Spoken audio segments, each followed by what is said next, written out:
Hello, everyone. Welcome to the March 17th, 2026 joint call of the CaRC Workforce Development Interest Group and the researcher-facing track of the People Network.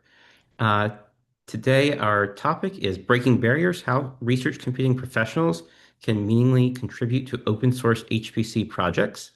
We're joined by our speaker today, Rose Stein from CIQ, where she's an account executive. Rose is also the community manager for Warewulf, and she does a lot to make connections between open source communities and research institutions, um, and supporting them with enterprise-grade open source solutions for HPC. And we'd like to welcome Rose to present today. Awesome. Thank you so much. I do have some slides to present as well, so I am going to share my screen. My intention is to share only the correct screen. I think that's it. Does that look good? Is Yes. Ron. There we go. Yep, open source. Wonderful. I do encourage you to use the chat, raise your hand, wave. Feel free to interrupt me. I'm an interrupter too. So I am happy with that.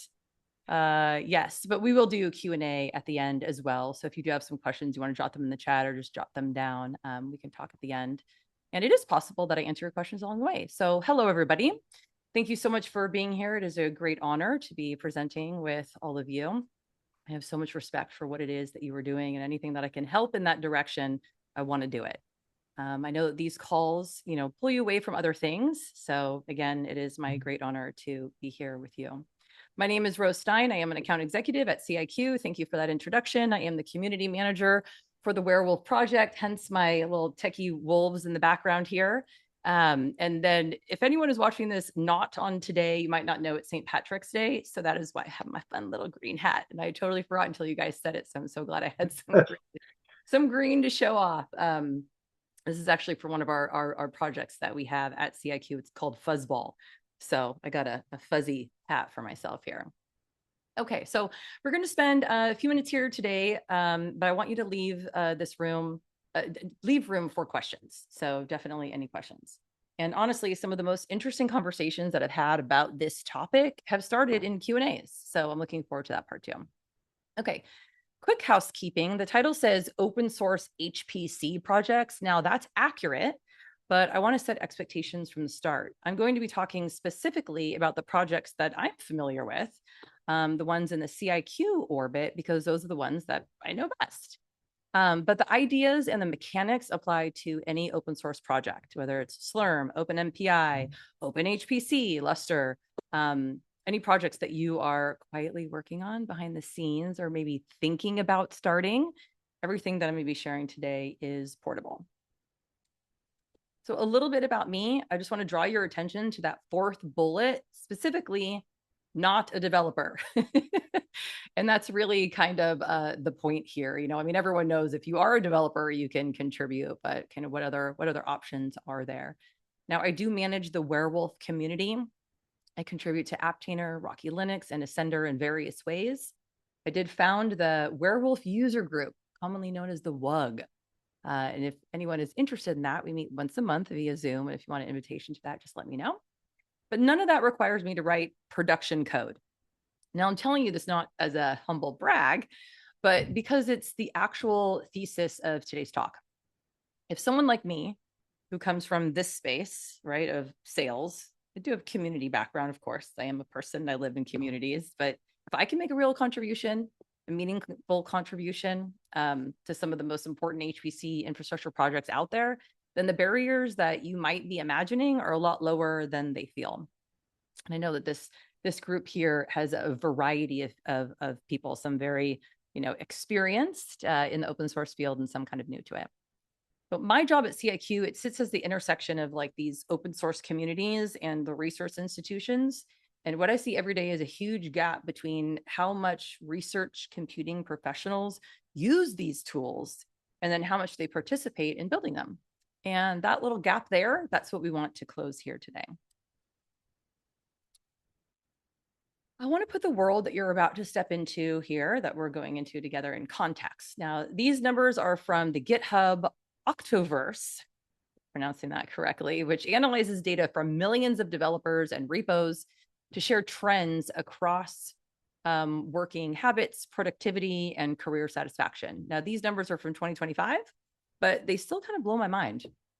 I mean, think about this, 180 million developers, 1.12 billion contributions in a single year, a billion repositories, 395 million of which are public open source.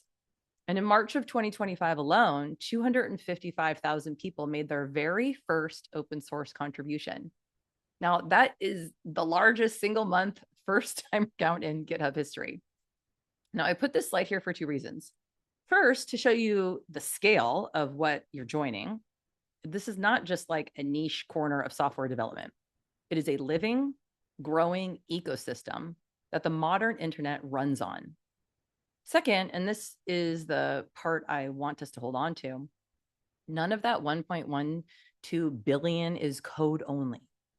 Documentation PRs count. Issue reports count. Community forum responses count. The ocean is vast. It's huge, and you don't have to drain it. Just let's get in. Now, here's where I live day to day. There's 4 projects: Rocky Linux, Warewulf, Apptainer, and Ascender. And I want to walk you through them quickly because they represent 4 very different entry points to the open source HPC world. Now, Rocky Linux first. Now, if your cluster runs enterprise Linux compatible Linux, there's a very real chance it's running Rocky or something Rocky adjacent. Now, it's governed by the RESF, that's the Rocky Enterprise Software Foundation, which is a community-led governance structure. It's not controlled by any single company. Warewulf is a stateless, diskless cluster node provisioning system. If you're standing up nodes at scale, Warewulf is a kind of project where your institution's sysadmins teams live. It's a TSC, so it's a technical steering committee governed with CIQ as one of the primary commercial supporters. And then we also have Apptainer, formerly known as Singularity, now is actually being run under the Linux Foundation. Now, HPC native containers, it's portable, reproducible, workloads without root access. It's huge in scientific computing. And then there's Ascender. Now, this is Ansible automation with a web UI. It's actually a fork of Ansible AWX. Since the project had like extremely low CVE remediation over the last few years, it wasn't really being maintained. So we took it and forked it and maintained our own called Ascender. Okay, now look at the footnote at the bottom of the slide. OpenHPC, Slurm, OpenMPI, Lustre, CVMFS, SPAC. I listed these intentionally as they are very commonly used projects as well. The 4 projects that CIQ helps maintain, we build, and then we also offer support around. They're a tiny slice of the surface area. If you use something else every day that's not on this slide, today's framework applies to that project too. You always want to start where you already live. So actually, I don't think I have my chat open. I think I can just open it right here. Significant communities, other product hosting. Yes, Gilo, that's true. Yes, thank you. Yes, lots of other places to engage in open source projects, not just GitHub. Exactly true. Okay. So now here's where I want to do a little vocabulary surgery, because I think the word contributor has a branding problem. Now, most people picture a PR, which is a pull request. That's a proposed code change, or a diff, which is the line-by-line record of exactly what changed, all written in something like C. Someone who has a computer science degree and a strong opinion about indentation. And that image, although accurate, that's not the whole picture, right? It's a kind of a mental model. It's doing a lot of damage because otherwise capable people who maybe don't fit that exact mold have real value to add. Now, the reality is that open source projects are held together by a huge amount of non-code work, documentation that hasn't been updated since 2019, forum questions that haven't been answered for 3 months, bug reports that are so vague the maintainers don't even know where to start, use cases that nobody has written down because everyone just assumes the knowledge is common. That's not the stuff below the real work. That is part of the real work. It's just invisible because we're so conditioned to equate contribution with code. And here's the thing I really want you to internalize. If you use the tool, you already understand something that most contributors don't. You know what breaks in production. You know the workflows that documentation never anticipates. You have institutional knowledge that has nowhere to go right now except into the project. So just to give you, I could probably have done this a little bit better. I'm talking about this as an iceberg. Doesn't quite look like an iceberg, but I think you get the point, right? The code and the pull requests are the visible part. That's the top part, right? They're above the surface. Releases, versioning above the surface. That's 10% of what people see. Now, the underneath, documentation and tutorials, bug reproduction and testing, community support in the Slacks, the forums, the mailing lists, user experience feedback, governance participation, evangelism, just talking about the project, conference presence, showing up on calls like this one and saying, hey, here's how we use this project at our institution. Now, specifically, Warewulf, Apptainer, Rocky, and Ascender, I'll tell you plainly, are under-resourced in every one of these bottom half categories. And it's not because people don't care, but because the people doing the work are already at capacity maintaining the code base. And they probably have other jobs as well. Now, the community infrastructure is where contributors are genuinely and urgently needed, right? Your instinct when you look at an open source project is to look at the tip, the GitHub stars or the other projects, of course, the commit history, the release cadence. But the work that sustains these projects over years and decades lives in the mass beneath. The research computing professionals, people who use the tools in production under real constraints, are exactly the people who can fill that gap. That daily friction you feel the moment that a config option doesn't behave like the docs say that it will, that's not just an annoyance, right? It's a map to where contributions are needed the most. And most importantly, it's an opportunity to contribute. Okay, now I want to stop here just for a second and say, this is the biggest thing stopping most people from making that first contribution. It's not a skills gap. It's a fear of looking, silly or dumb in public. You're going to ask a question that's already been answered somewhere. You're going to file a bug report that turns out to be a configure on your end. You're going to suggest something the maintainers already tried 3 years ago, right? And many other things. And that's fine. It's totally fine. Every single person contributing to these projects, including people who've been doing it for 20 years, have done all of these things. Rule number 1, don't take yourself too seriously. Just start anyways. Okay, so I want to introduce you to a few people because sometimes that's the best way to make something kind of feel real, is put a face to it, or in this case, a name. Now, these are colleagues of mine at CIQ, and these are just a few. I mean, I could kind of probably go on for pages. Look at the range of what's represented here. Now, Gregor Kurtzer, he's our CEO. He founded CentOS back in the day. He founded Rocky Linux, Warewulf. He founded Apptainer's predecessor, Singularity. He's got over 20 years of multiple projects that run on infrastructure that you're probably using right now. Jeremy Allison is creator of Samba. He's involved in the GPL version 3 co-authorship. He's got 30 plus years there. If you've ever connected a Linux machine to a Windows network, you probably used his work. Arthur Tide, co-founder of Linux Care. He was the CTO of the Linux Foundation, the founding sponsor of the Linux Professional Institute and Free Standards Group. Jonathan Anderson, he chairs the Warewulf Technical Steering Committee. The TSC is the government's body that makes the architectural decisions for the project. Now, it's not necessarily a coding role, although he does do that. This particular role is a governance and leadership role. There's Michael Young, Rocky Linux release engineer, a SIG maintainer, so that's a special interest group, Fedora contributor, community RPM building. He's got 25 years of open source software first infrastructure, right? This is the career built on showing up. Lee Henning, co-founder of the RASF, operations lead, government's community coordinator. Again, not writing the kernel necessarily, but holding the community together. And then Amr Mumtaz, large-scale Linux automation, scripted automation, reducing human error at enterprise scale. Now, I work with these people every day, and I can tell you what makes this community work is not just the code, it's the governance, it's the community infrastructure, is the people who show up consistently. That is the model.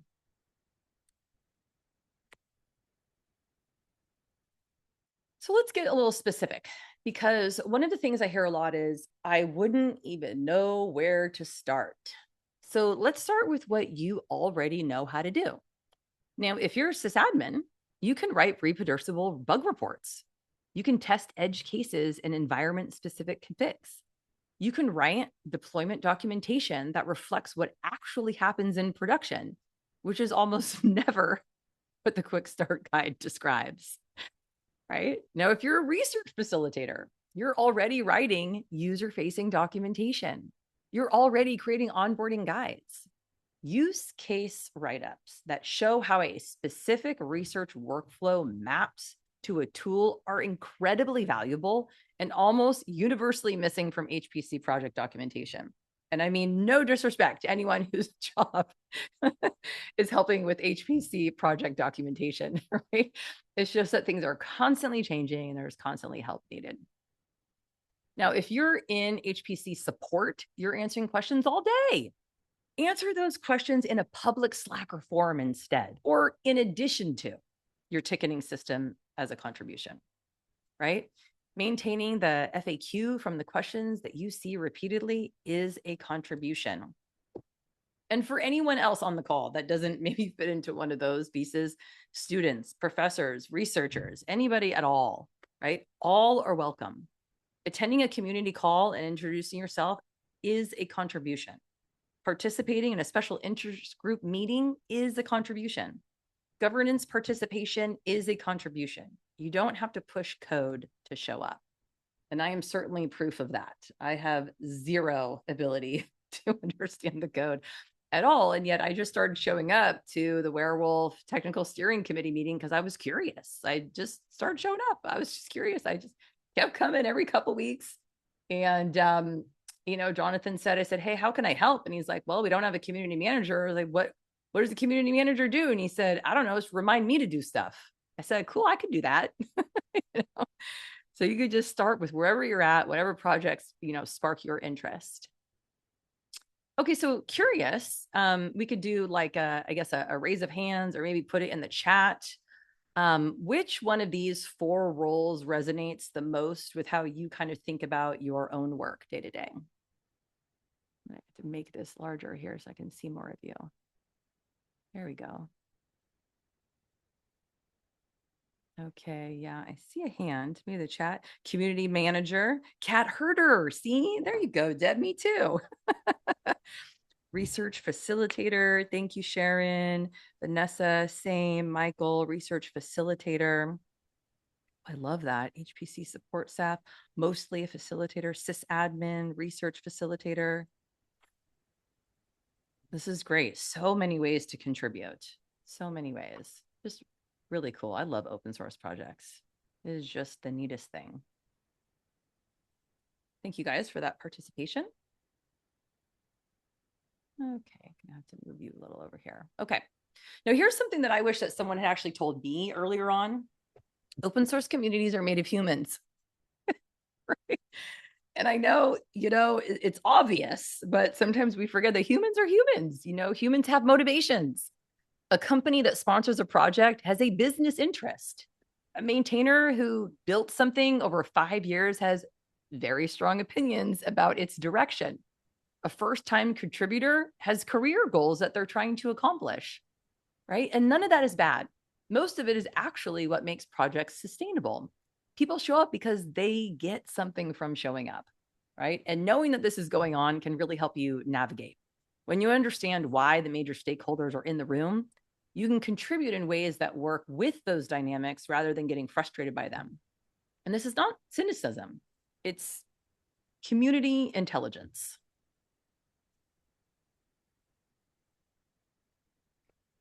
Okay, so one of the fastest ways to lose momentum early on is contributing in kind of the wrong direction, not necessarily what you meant to do, right?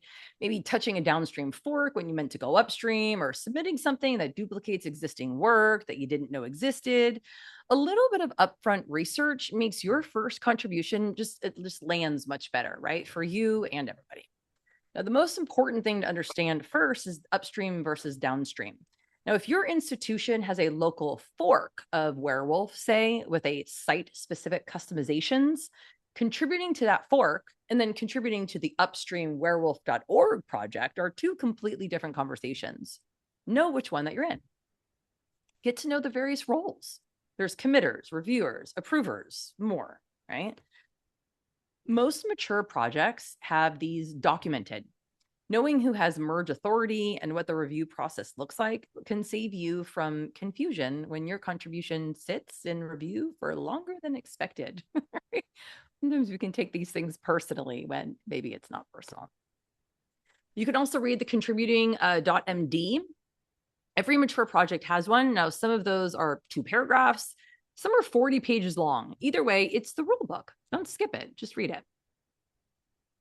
Ask in public channels. Now, I can't stress this enough. When you ask a question in a DM or a private ticket, the only one person benefits from that answer. When you ask in a public Slack or GitHub discussion, even though it might be like a little overwhelming, every person who hits that same problem, a month, 6 months from now is going to find your question and that answer. Now that is a contribution. And don't forget that governance matters, right? Apptainer went through a significant transition from being known as Singularity to its new name, Apptainer. It went from a university project to being managed by the Linux Foundation. Now, understanding that context, it might change the way that you engage with the project today. So do a little homework. It's fun to learn the different ways in which projects mature. Okay, rule number 3. This is short and sweet, right? Because it doesn't really need a lot of explanation. It just needs to be said. Open source communities run on trust. You build trust by being honest about what you know and what you don't, by staying open to feedback, even when it might sting a little, by not showing up one day with on day one with a complete redesign of the entire, project roadmap. Just start small. Listen more than you talk, especially early. Be the person who follows through on what they say they're going to do. Now, these 3 things will get you further in an open source community than any amount of technical skill. Okay, so a little bit of practicality here, right? I want to give you something that you can do next week. Now, again, I know that some of you are seasoned and, already on the road, and some are kind of like just getting started here. So here's a suggestion. Maybe on week 1, just join the community channels for a project that you're interested in, right? Just one. Warewulf has a Slack. Apptainer also has a Slack. Rocky Linux has a forum on Mattermost. Just join and read. You don't even need to post anything. This is what I call lurking with intention, right? Pay attention to what kinds of questions come up, who the active voices are, what problems are reoccurring. Just check it out. Perhaps on week 2, you could go to GitHub or one of the other places where people are working on open source projects and search the issues for that project's documentation repository. Filter for tags like good first issue or help wanted. You're not fixing anything yet. You're just identifying one thing that matches what you know. Week 3, open an issue. Not a fix, if you feel comfortable, just clearly describe a problem that you've encountered. Reproducible steps, very nice. Environment details, even better. What you expected versus what actually happened. Whew. Now this is a solid contribution. That issue might be the thing that enables the developer to find and fix a bug that they didn't know existed. Week 4, maybe attend a community call or a special interest group meeting. Introduce yourself, say where you work, what you use the project for and what you're interested in, interested in contributing maybe. And that's it. That's enough for 1 month. 4 weeks, 4 little small actions. You're now a contributor. It's not theoretical. It's actual, right? So I guess I'm curious, are any of you already contributing in some way, right? We kind of like redefine the word contribution, right? So not necessarily code, but somehow, some way involved in a project. If you want to just give us like the number of projects that you're involved in, whether it's 0 or 15, or the name of one or two of them. It's important to know when things belong in a tick. You can extend my reservation is not a public ask. Oh, ticket, yeah. Belong in a ticket, yes. 1 to 2 at any given time.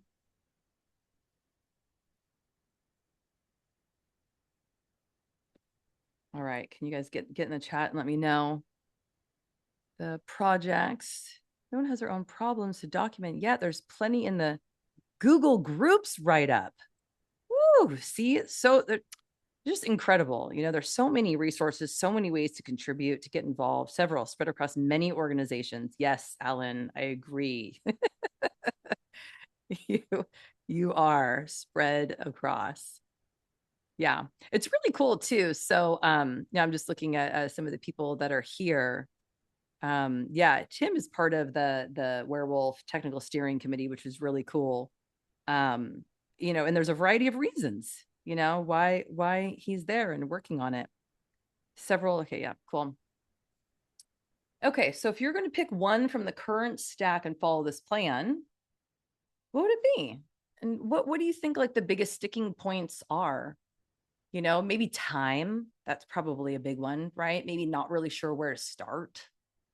Yeah, lots of things that kind of keep people back, and just kind of education on what it is and where to go. Okay. Month 1 is the start. Now, here's what sustainable contribution looks like after that. Continuity is everything, right?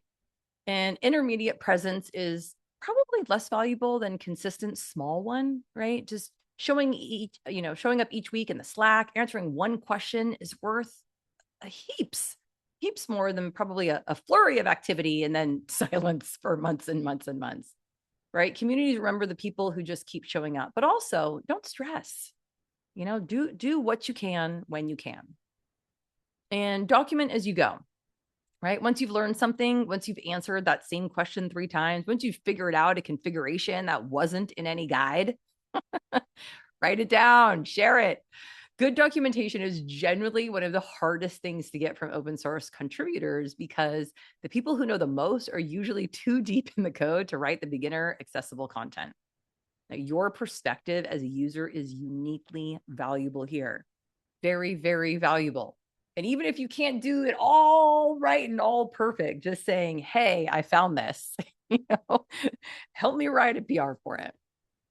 Reproducible bug reports are a craft and they're rare. A bug report that includes, so it's the environment, it's the steps to reproduce, it's what the expected behavior was, what the actual behavior was, and then logs if you can. That is something that a developer can act on immediately. Most bug reports are nowhere close to that. Now, if you can write a good one, whew, you are genuinely solving problems. And of course, look for all of the non-code needs in whatever project that you're in.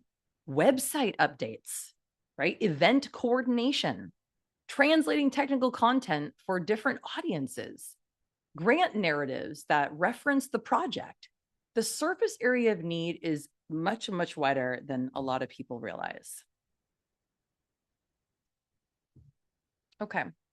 So we're getting close here, guys. We're almost to the Q&A, but I want to close this presentation section with this framework because I think it's really important. Contributing to open source is often framed as giving back, as a kind of like a charity. And look, it is generous.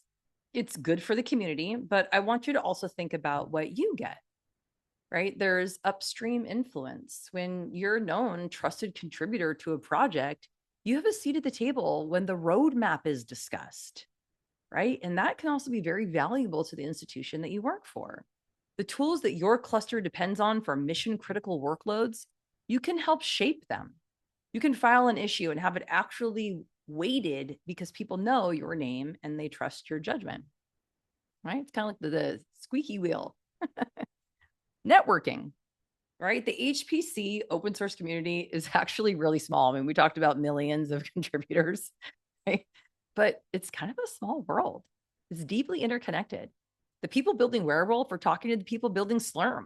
The conversations at Supercomputing 25, they're happening between people who met each other, maybe in GitHub or Slack or one of the other, places where people congregate and work on these projects together. Right? Now, presence in this community compounds over time in ways that are really hard to quantify, but are very real.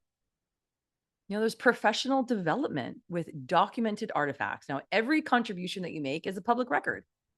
A well-written issue, a documentation PR, a government's participation role, these are portfolio items with timestamps, right? And for institutions specifically, contributions, they strengthen grant narratives, the NFS, the NIH. Both are about open source engagement and infrastructure grants. If your institution uses and contributes to the tools that your research runs on, now that is a story worth telling in a proposal. Contribution is not charity. It is a strategic investment in the tools that you depend on and the career that you're building.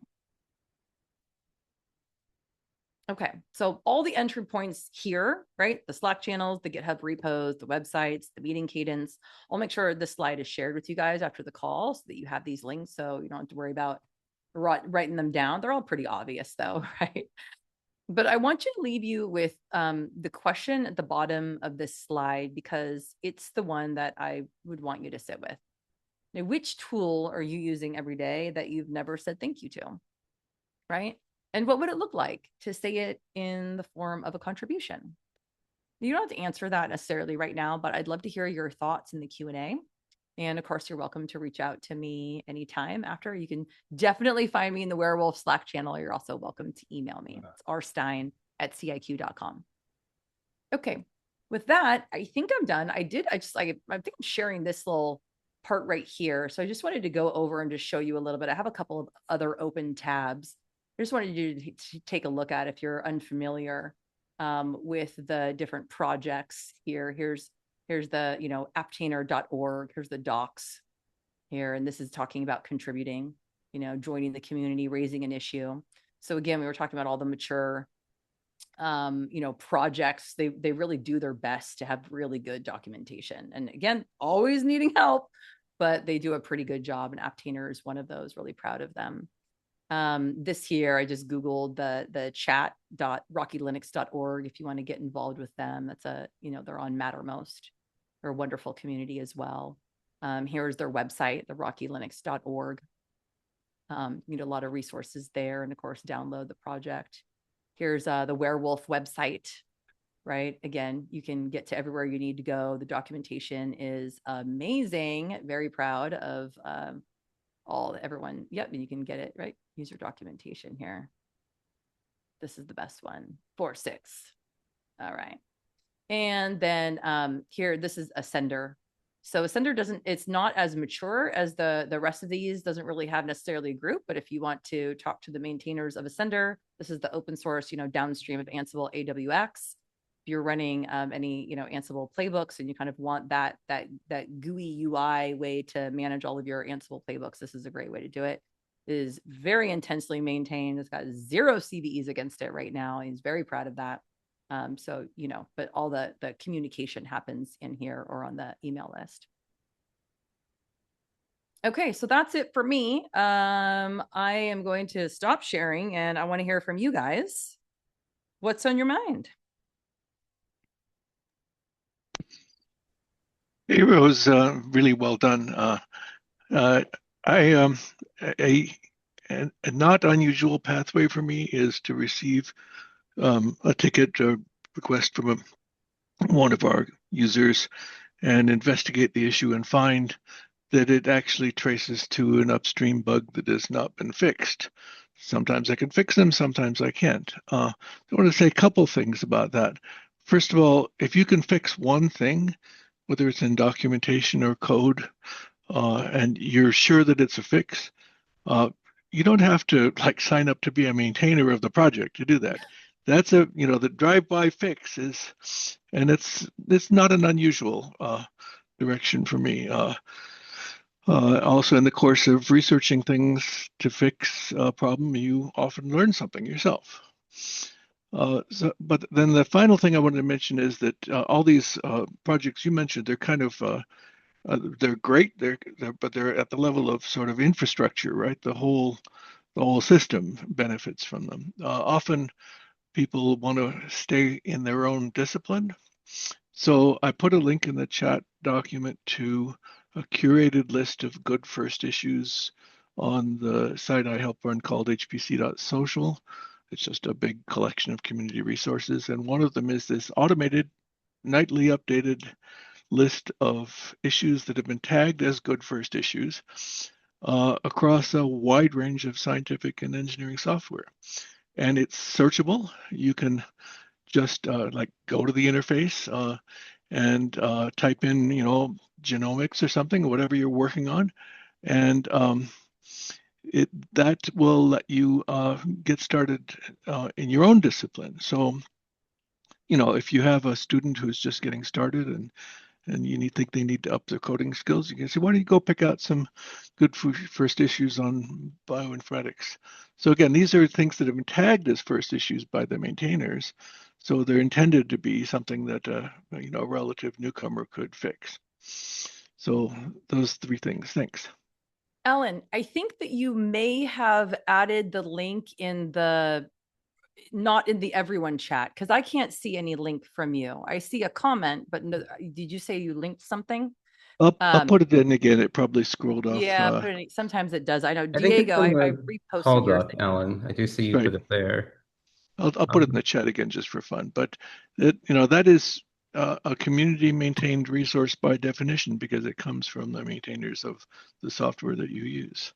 So good place to point to people who are just getting started in HPC and maybe don't want to tackle, fixing all of Warewulf or something, which is still good to do, right? So Very true. You want to just come hang out in the Slack, you're welcome to do that too. Or at the meeting, the WUG, we just started that a few months ago. That's actually been really fun because people can just come and hear what other people are working on. We do that virtually, which is nice. Should mention, Rose, you can register in your repositories in that resource that I just mentioned. Follow the instructions, or if you run into trouble. So Okay, then, good. if you tag issues as good first issue in Warewulf, they'll show up in that list. Nice. So does it communicate back to Warewulf too? So if I posted something in there, is there like a... You just register your repository, and then it scans your repository for things that have been tagged good first issue. Nice. Oh, that's wonderful. Thank you. Yeah, thanks for sharing that, Ellen. Do we have any other questions for Rose?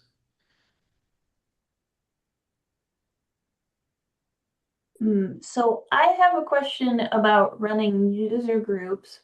Age-old question. What medium do you use to communicate? Yeah, that's a good one. And I am open to other people's suggestions as well. So right now we have an x.com, we have a Blue Sky, we have a Slack, we have a YouTube channel. And the way that I do it, it's once a month and it's on Zoom. Now, adding people to the Zoom and then, it emails everybody every time you add someone and change it, and then it looks weird. And I don't think that's the best way to do it, but that's the way that we're doing it right now. So it's once a month on Zoom. And then obviously I have all of their emails and it emails them a reminder. How are you doing it, Deb? Well, so for CARC, we use email and Slack. For Starfish, we're actually considering something more formy where you have to go to it to post, which would be akin to like ask.ci, I think. And I'm just still that age-old question, which one works better? And it kind of might just depend on the people who want to participate. That's true. Yeah, and whoever's setting it up, right? Because everybody's personal and work experience is different, whether they're, Zoom or Teams or Google Meet or, there's right. Those are the main ones, but there's other ways to communicate and meet as well. I know that some projects are so large that they have like local in-person meetings, you know, user group stuff that's not virtual. So that's also interesting.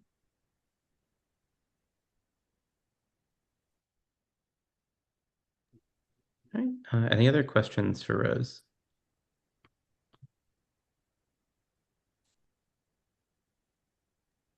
Rose, this is Justin.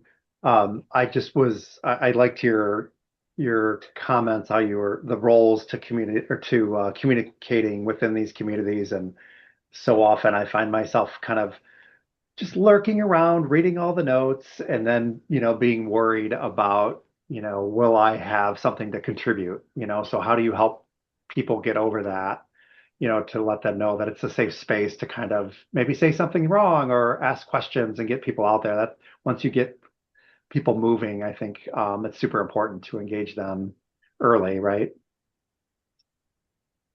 Yeah, agreed. That's kind of why I had those little rules on there, you know, and Yeah, I think sometimes just thank you, Justin, too, for speaking up and acknowledging that and sharing kind of like some of your own concerns. Sometimes that's all we need, just to know that we're not alone, that this is scary, you know, jumping into something that somebody else is doing. And then because it's their creativity, sometimes people get defensive if you say, hey, it's not working right, you know, yeah, and letting, you know, other people have their emotions and letting us have our own emotions and kind of, you know, participating anyway. You know, I think everyone kind of resonates with different groups for different reasons. I mean, I know that the groups that I just spoke of are just incredibly soft and welcoming. Not that they don't get stuff done and are opinionated, because they are. yeah. But not assuming the worst of everybody, right? Yeah, yeah. Right. Yeah. So yeah, I really appreciate you sharing that, because it just kind of humanizes the whole thing, you know, like we're all in this together, and it is scary sometimes.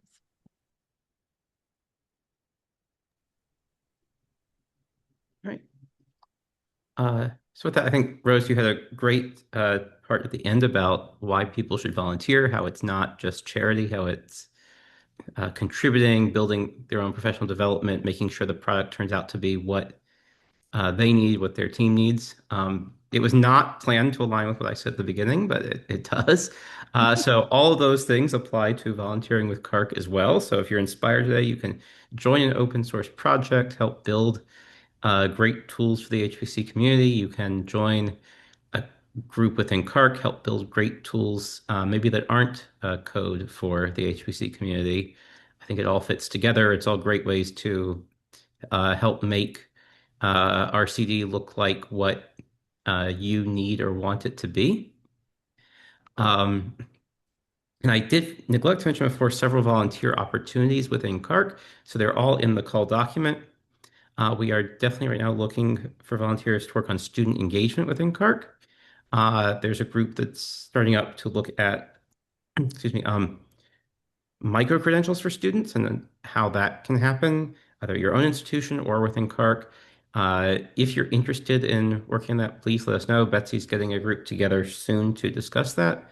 Um, and we're looking for other student engagement activities and for building workforce support resources. If you're interested in any of those volunteer opportunities, you can email me and Betsy at rcdworkforcechairs@carc.org. I'll put that in the chat. Um, and uh, there's plenty of other opportunities out there, lots of great reasons to volunteer, to contribute to the open source community, to contribute to CARC, and more. And this is recorded, it'll be posted on YouTube. Uh, Rose, if you're able to share the slides, we can put them in the call document for anyone who'd like to follow up on those later, because this can be a great resource as well. And as Is Justin it said, there's PDF just fine? yeah, Sorry, PDF would be great. PDF's fine. Okay, great. Yeah. Yeah, and as Justin said in the chat, check out the CARC events page. Lots of upcoming calls from other tracks for the rest of this month and more to come in April. Hope to see you at many of those.